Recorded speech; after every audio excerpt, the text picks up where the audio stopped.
சரி, திரு ராஜகம்பீரன், முக்கியத்துவம் வேறுபடுகிறதா? இது எதிர்கால கூட்டணி கணக்கோட முடிச்சு போடணுமா? அரசியல் கணக்கு அல்லாமல் இப்போது வழங்க வேண்டிய அவசியம் என்ன இருக்கிறது? அவருக்கு மின்னஞ்சல் வந்தபோது அவர் அதற்காக வேண்டி எதிர்க்கட்சியினுடைய அந்த வேலுமணி துணைத் தலைவர் அவர்கள் பேசிய போதெல்லாம் அப்படிப்பட்ட பாதுகாப்பை வழங்கி இருந்தா பரவாயில்ல. பாஜகவோடு அதிமுக கூட்டணிக்கு போனதற்கு பின்பு தானே இந்த மாதிரியான பாதுகாப்பு. இல்ல, ஆர்பி உதயகுமார் கேட்டாரு. அதாங்க கேட்கிறாங்க. ஆனால் எப்பொழுது வழங்கப்படுகிறது, எந்த காலகட்டத்தில் வழங்கப்படுகிறது அப்படிங்கிற ஒரு கேள்வி இருக்குல்ல. அதோட இதை இணைத்து பார்க்காமல் தனித்து பார்க்க முடியாது. இப்ப கங்கனா ரணாவத்துக்கு Y+ பாதுகாப்பு கொடுத்திருக்காங்க. அதனால கங்கனா ரணாவத் ஒரு தவிர்க்க முடியாத ஒரு தலைவி ஆயிட்டாங்க, இந்தியா அளவுல தேசிய தலைவி ஆயிட்டாங்கன்னு ஒப்புக்கொள்ள முடியாது. எப்படி ஒப்புக்கொள்ள முடியுமா? ஏற்றுக்கொள்ள முடியுமா? ஏற்றுக்கொள்ள முடியாது. அது மாதிரி தான் ஒரு பாதுகாப்புனாலாம் ஒருத்த உயர்ந்து விட முடியாது. மக்களிடத்திலே அவர்களுக்கு என்ன செல்வாக்கு இருக்கிறது? அவர் யாருக்காக காத்திருக்கிறாரு? கொள்கை வேறு கூட்டணி வேறு என்று எடப்பாடி பழனிசாமி சொல்றாரு. அப்படின்னா என்ன அர்த்தம்னா, கொள்கையற்ற கூட்டணியில நாங்க இருக்கோம் தானே அர்த்தம். இப்ப நீங்க திமுகவுக்கு காங்கிரஸ் இல்ல அவர் பேசி முடிச்சிட்டு முதல்ல நீங்க கருத்து முன்வச்சீங்க. ஒரே கொள்கை இருக்கு, ரெண்டு பேருக்கு மதச்சார்பற்ற கொள்கை. இல்ல, இந்த கருத்தை கொள்கை வேறு கூட்டணி வேறுன்னு சொன்னது, மதச்சார்பற்ற கொள்கையில கொள்கை வேறு கூட்டணி வேறுன்னு சொன்னது ரெண்டு கட்சி தலைவர்களுமே சொல்லிருக்காங்க. பாஜக தலைவர்களும் சொல்லிருக்காங்க, அதிமுக தலைவர்களும் சொல்லிருக்காங்க. அத மறுதலிப்பு சொல்றேன். அவர் கருத்தை முன்வைக்கணும். சொல்றது அதாவது திமுக கூட்டணி கொள்கை கூட்டணியான்னு கேக்குறேன். கொள்கை கூட்டணி தான். அதுல என்ன சந்தேகம் உங்களுக்கு? அதான் காங்கிரஸ் சொல்றேன். உங்க சுற்று வரும்போது காங்கிரஸும் திமுகவும் ஒண்ணா. உங்க சுற்று வரும்போது பேசுங்க. அவரோட கருத்து ஈழத்தமிழர்களை கொன்னதுல இல்ல நீங்க இல்ல புரட்சி கவிதாசன் இல்ல புரட்சி கவிதாசன் சர்வதேச போர். நீங்க கொஞ்சம் அமைதியா இருங்க. அவர் கருத்து முழுமையா சொல்லுங்க. சர்வதேச போர்னு சொல்றீங்கதானே? புரட்சி கவிதாசன் நீங்க வரவேற்க மாட்டீங்க. புரட்சி கவிதாசன் இது நீங்க பண்ண படுகொலைன்னு தான சொன்னீங்க. புரட்சி கவிதாசன் உங்க சுற்று புரட்சி கவிதாசன் உங்க சுற்றுல இல்ல உங்க சுற்றுல யாருமே தலையிடல சார். இல்ல அவர் கருத்து முழுமையா பேசணும். நீங்க இன்டரப்ட் பண்ண வேண்டாம். கொள்கை வேறு கூட்டணி வேறு என்று சொன்னதன் மூலமாக அவர்கள் கொள்கையற்ற கூட்டணி என்பதை பிரகடனப்படுத்திட்டாங்க.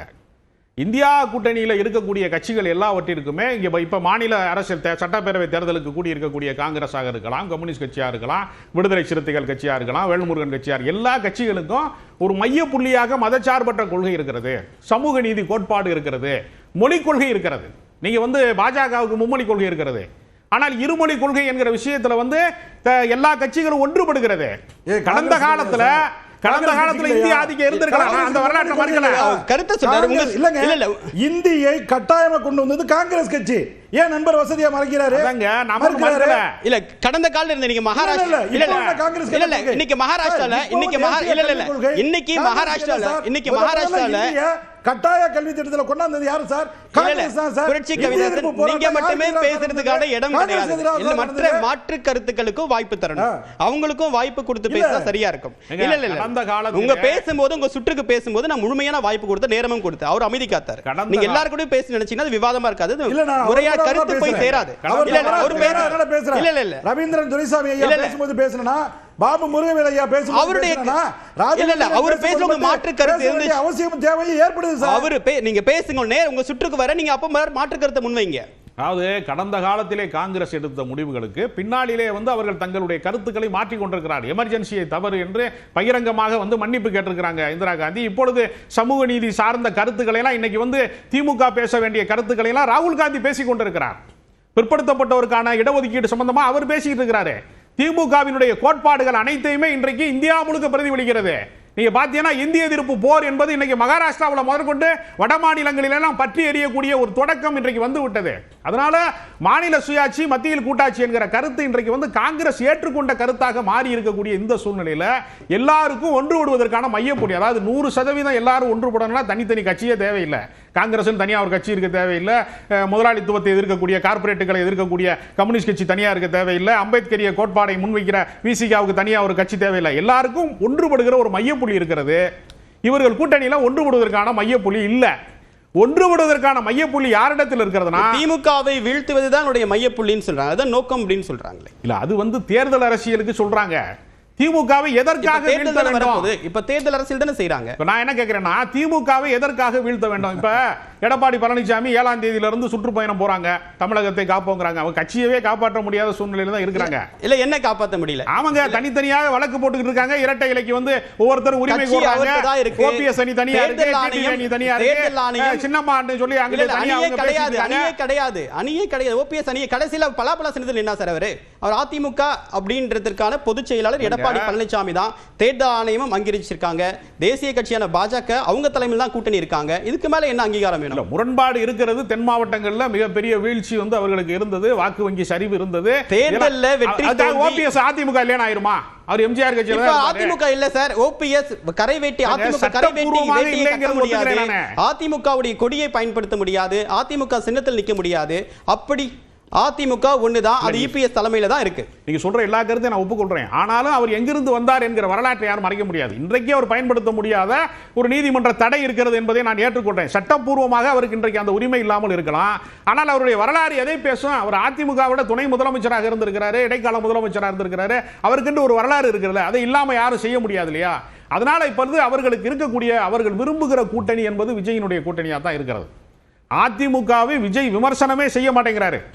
போற போக்கில் ஒரு பஞ்சு டயலாக்ல வந்து நாங்கள் மறைமுகமாகவோ நேரடியாகவோ கூட்டணி வைத்துக் கொள்ள அதிமுகவோ திமுகவோ அல்லன்னு ஒரு டயலாக்ல தான் சேர்க்கிறாரே தவிர பாஜகவோடு கூடி குலாவ நான் ஒன்னும் திமுகவோ அதிமுகவோ அப்படின்ற விமர்சனம் சொன்னாரா இல்லீங்களா?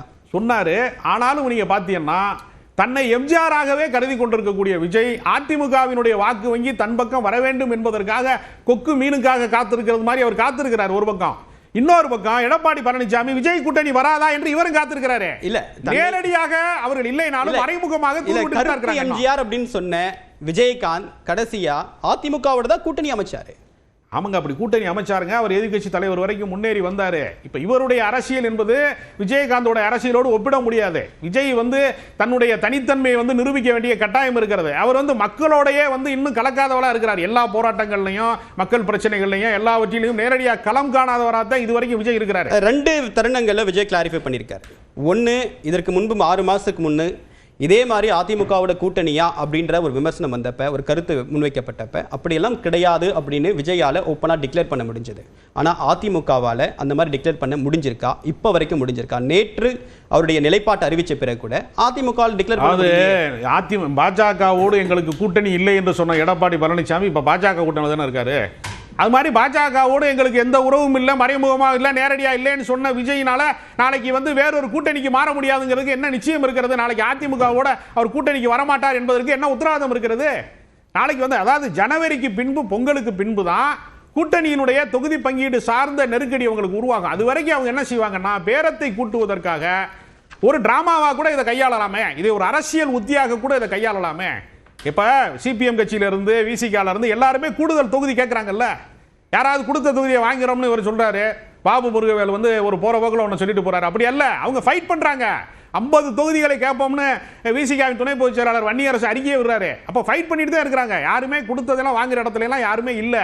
எல்லாருமே தங்களுக்கான உரிமைகளை தங்கள் கட்சியை நிலைநாட்டுவதற்கு தங்களுடைய அங்கீகாரத்தை நிலைநாட்டுவதற்கு போராடிக்கிட்டே இருக்காங்க. யாரும் யாரோடையும் ஒத்து போக மாட்டாங்க. திமுகவோட முழுமையாக சரணடைந்தா சாம்சங் போராட்டம் எப்படி நடக்கும்? எப்படி வந்து பல்வேறு பிரச்சனைகளில் வந்து எப்படி அரசுக்கு எதிரான போராட்டமாக அது மாறும்? சண்முகம் போய் திருப்பவனத்தில் வந்து காவல் சித்திரவதையில் மரணத்திற்கு ஆளான அந்த அந்த இளைஞருடைய மரணத்தில் நின்று கொண்டு அரசுக்கு எதிராக தானே பேசுறாரு சிபிஎம் செயலாளர். அப்ப அவரவருடைய கோரிக்கைகளை, அவரவருடைய கொள்கைகளை, அவருடைய உரிமைகளை அவங்க நிலைநாட்டாம எந்த கட்சியும் நடத்த முடியாது. அதெல்லாம் ஒரு அவதூறான ஒரு பிரச்சாரம். இந்த கூட்டணியை உடைக்க முடியவில்லை, திமுக கூட்டணியை உடைக்க முடியவில்லை என்கிற ஆதங்கத்தில் தான் வந்து விசிகா தலைவர் மீதான இந்த மாதிரி கருத்துக்களை பேசுறாங்களே தவிர உண்மை நிலைப்பாடு அப்படி அல்ல என்று நான் கருதுறேன்.